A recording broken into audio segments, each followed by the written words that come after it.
Halo semua, selamat datang kembali di channel Cerita Tante. Kali ini Tante akan membahas sebuah film thriller supranatural keluaran tahun 2022 berjudul The Black Phone. Film ini disutradarai oleh Scott Derrickson dan dibintangi oleh Ethan Hawke dan Mason Thames. Selamat menonton!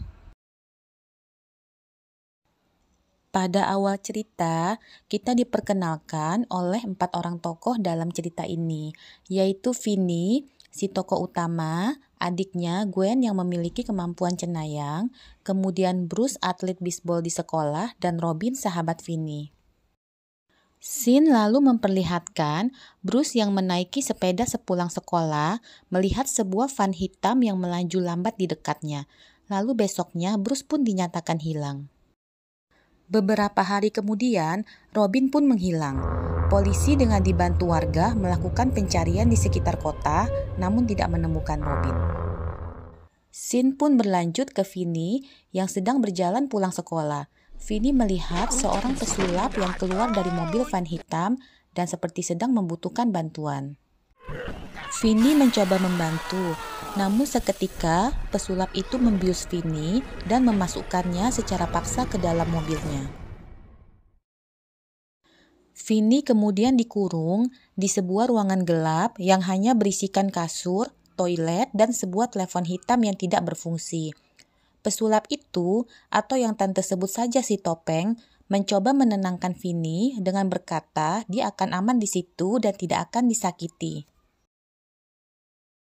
Sementara itu, ayah dan adik Vinny, Gwen, akhirnya menyadari bahwa Vinny telah hilang.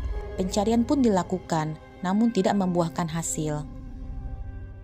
Scene berpindah kembali ke Vinny yang mencoba untuk memeriksa telepon hitam yang tergantung di dinding. Si Topeng yang ternyata ada di pojok ruangan langsung mengatakan bahwa telepon itu sudah rusak sejak lama. Vinny bertanya kepada si Topeng, apakah dia yang menculik teman-temannya? Namun si Topeng tidak menjawab. Vinny memohon agar si Topeng melepaskannya. Namun si Topeng hanya tertawa dan kemudian pergi keluar sambil sebelumnya mengatakan bahwa ruangan itu adalah ruangan kedap suara. Rupanya betul teman tante, ruang itu kedap suara. Vinny terus berteriak minta tolong sekuat tenaganya, namun hal itu percuma. Vinny lalu melihat sebuah jendela berteralis besi. Dia melompat sambil mencoba menggapai jendela itu, namun jendela itu terlalu tinggi untuknya.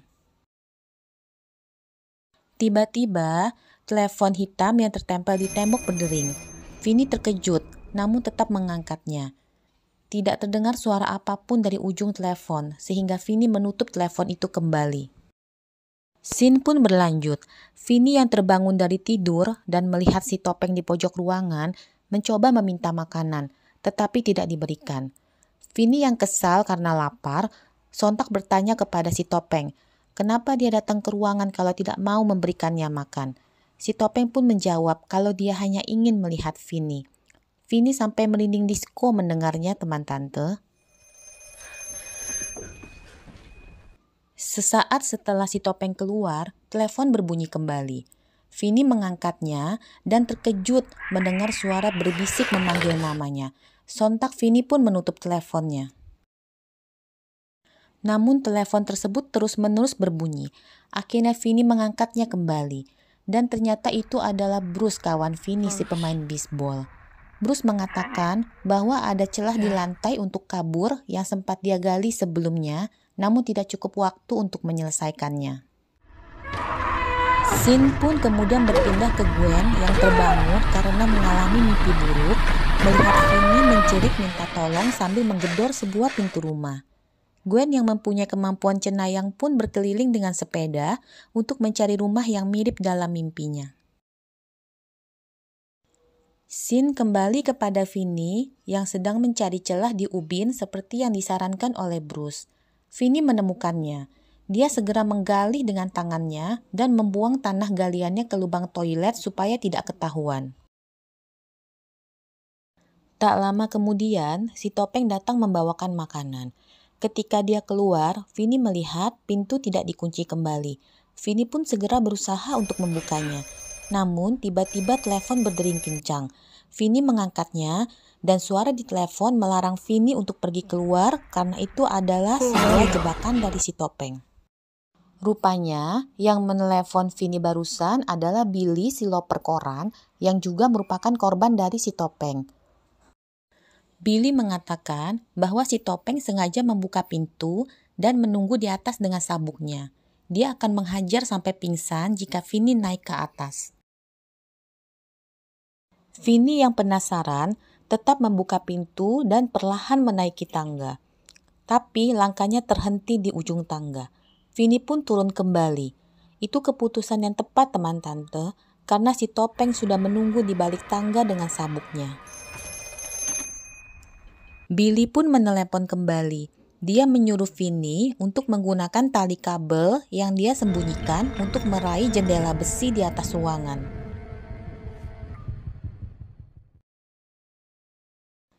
Vini berusaha keras untuk memanjat ke jendela itu dengan menggunakan tali kabel, namun usahanya gagal.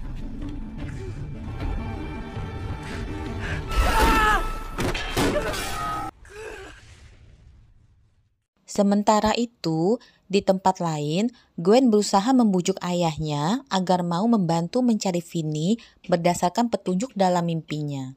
Mereka pun mengitari kota untuk mencari Vini. Scene berpindah ke petugas polisi yang mendatangi rumah seorang pria yang menghubungi polisi mengatakan bahwa dia punya petunjuk mengenai kasus penculikan di kota itu.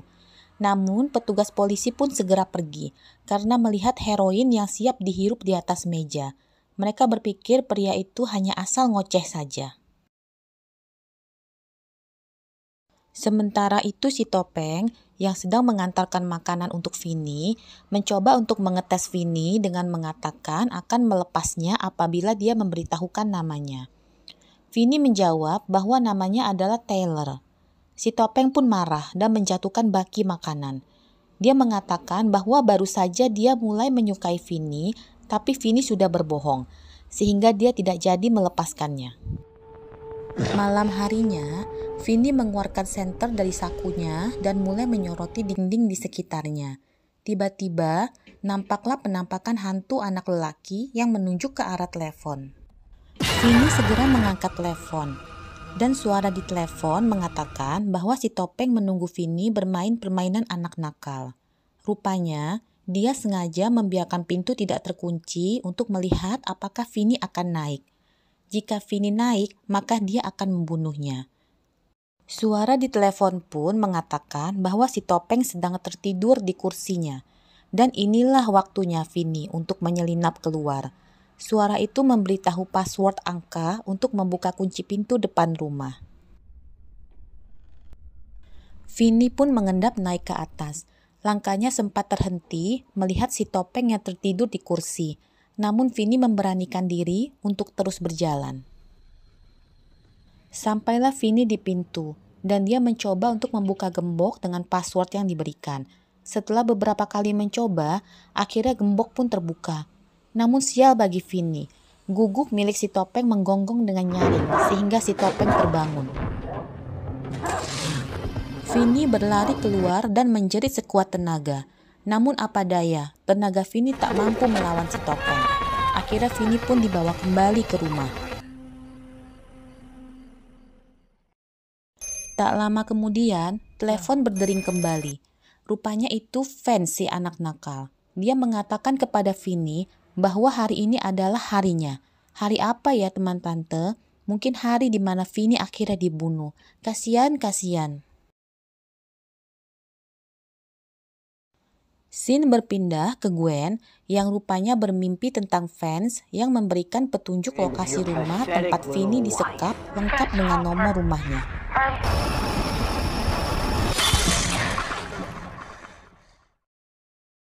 Sementara itu, Vini berusaha menjebol tembok samping toilet yang dikatakan oleh fans dapat menembus ke dalam rumah. Sayangnya, pintu penghubung tersebut terkunci, sehingga tak berhasil keluar. Vini pun menangis stres memikirkan nasib dirinya.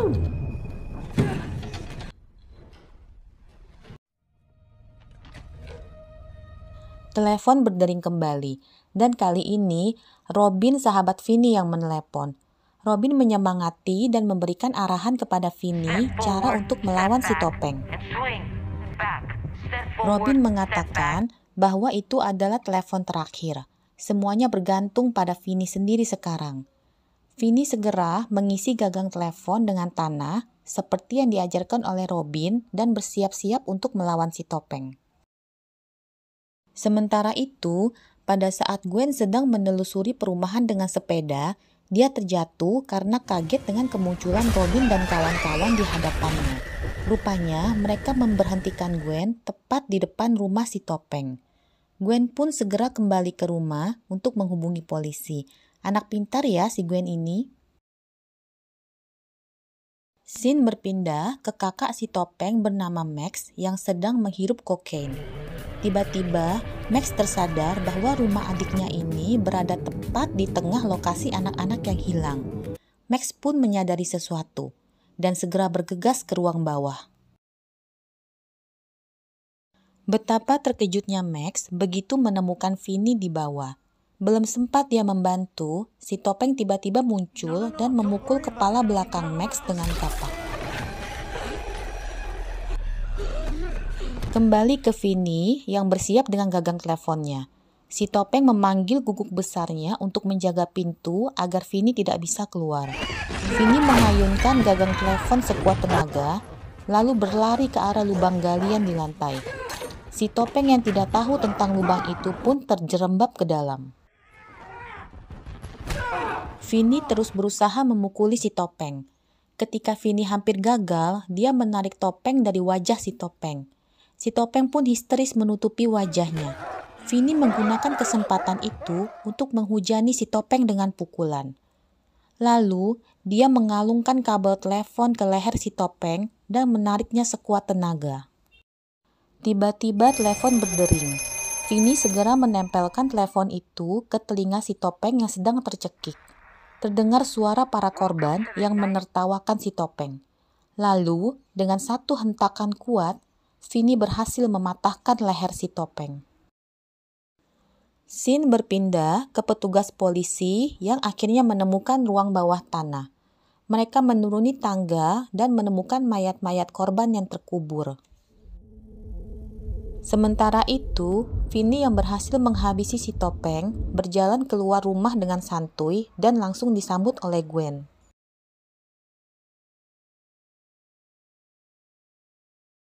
Film diakhiri dengan berkumpulnya kembali Vinny, Gwen, dan ayahnya, serta keterangan dari pihak kepolisian bahwa The Grabber sudah tewas dan kota kembali aman dan tentram. Demikianlah film The Black Phone ini, teman tante. Semoga kalian suka ya. Jangan lupa subscribe dan like channel tante ini ya. Terima kasih dan sampai jumpa.